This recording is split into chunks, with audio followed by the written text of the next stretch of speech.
Hi guys, welcome back to my channel. So today I'm getting ready to put down some drip irrigation finally. Yay! I'm excited. I've been watering my garden by hand for the past 3.5 years. So today I'm getting ready to put down drip, and I just thought I might bring you guys along with me and show you what I'm doing, all the supplies that you might need if you plan on putting down drip. So let's get started.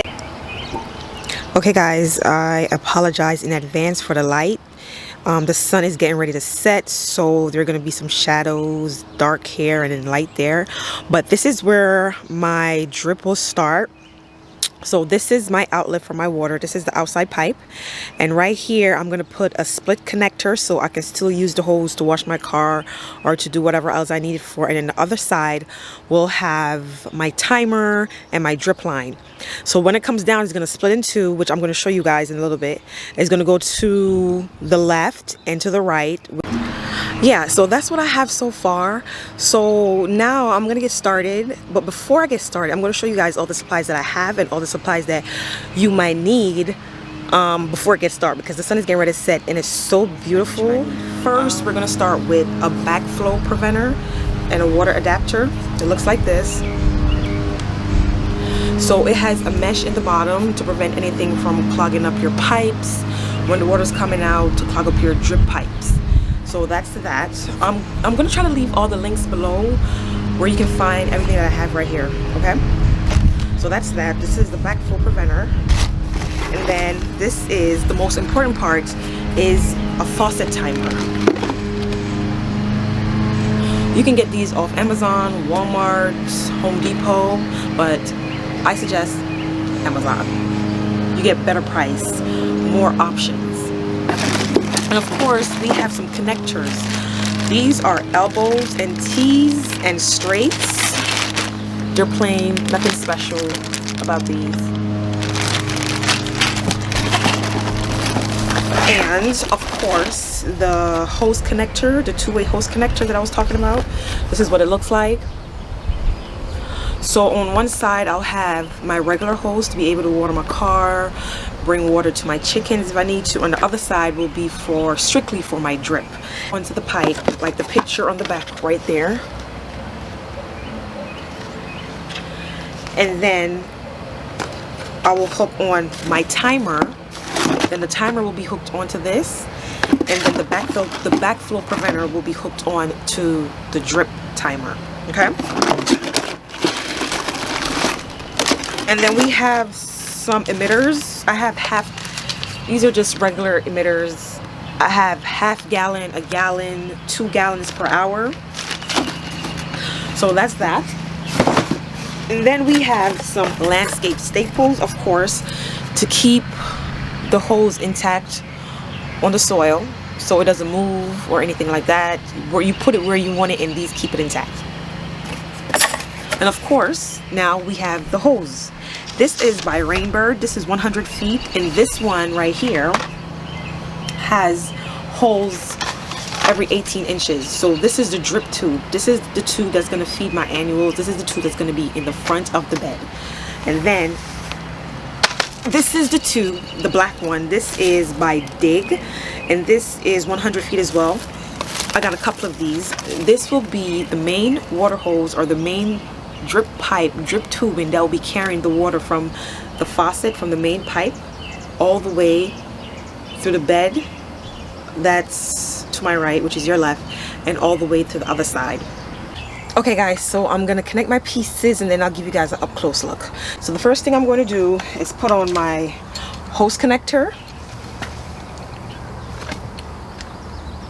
and the next thing I'm going to do is put on my timer. I'm going to put on my timer, and then I'm going to put on my backfill preventer onto the bottom of my timer. So as a matter of fact, let me put it on that right now. Just put it on.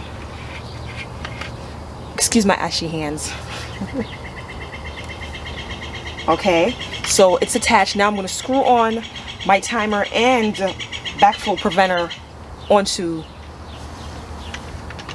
the hose connector.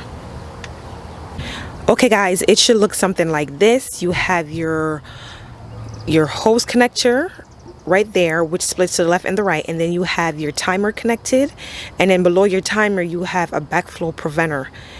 So now I'm going to hook up or push on my distribution pipe, which is 1/2 inch. So this right here is my hose connector, which I have so far, and then I have my water timer right here, and then my backflow preventer is right here, and then I hooked on the hose to it right here, and this is my coil of hose right there. This is a distribution pipe. This is going to carry the water wherever you want it to go. So what I'm going to do, I'm just going to tell you guys what I'm going to do. Hopefully you guys can kind of picture it in your mind. I'm losing light. So I'm going to snip it off right about here. And then I'm going to push this T in up this way. And then on both sides, I'm going to hook up the hose on both sides so I can run it to this side of the garden right here, to my hydrangea, my pineapple. It's been a rough winter. It's been in the house all winter. And to everything back here. And then I'm going to run it to this side and carry it all the way around. So this is what I'm going to do. I'm going to carry it all the way around here, the distribution pipe. I'm going to carry it all the way around here on the back side of the wall. And then I'm going to run a 2 gallon per hour emitter to this arborvitae right here because they love water. And then I'm going to run emitters to everything that's on the back. My grass, my roses, each will have their own emitters.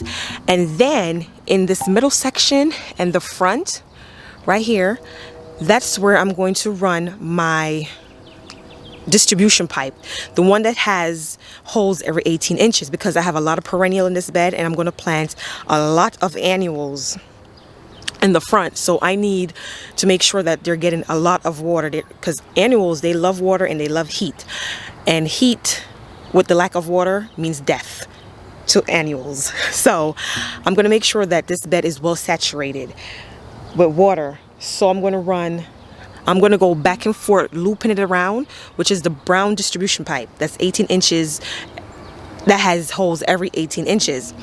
So that's what I'm going to do. Now with the distribution pipe, I'm going to continue it on the back side of the wall, and this will be my biggest hiccup right here. Once I carry my distribution pipe, I need to find a way to get it underneath the step, underneath the deck, come all the way across, and come back out here so I can feed this bed as well. My lilies are getting ready to bust open, and then I need to carry it along this side in the bed with the mints, and then over. I'm gonna have to carry it over on the concrete and probably put down some PVC or something so nobody walks on it and step on it and it breaks. Come this way, all the way over here.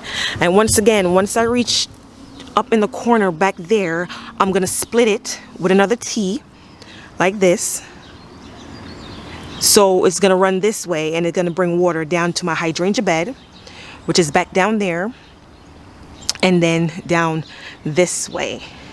And once again, each of these plants in the back will have their own emitters. And then in the front, I'm going to run the drip pipe, the drip tubing pipe that has holes every 18 inches in the front, because that's where I have a lot of my perennials and my annuals. Same thing for my hydrangea bed. Each of these plants in the back, all my hydrangeas will have their own emitters, and then I'm gonna run my drip tubing in the front because I'll be planting annuals in the front of these corbels. So that's it for today. That's it for now. I'm going to run the drip and staple everything down and get that prepared so I can put my mulch down tomorrow or maybe this weekend. I don't really have time to record myself putting it down because it's a process right now and it's going to take up a lot of my time. So I'm sorry I didn't show that portion of it. So thank you guys for watching, and if you guys have any questions at all, just leave it down below in the comment section, and I'll see you guys in my next video. Bye guys.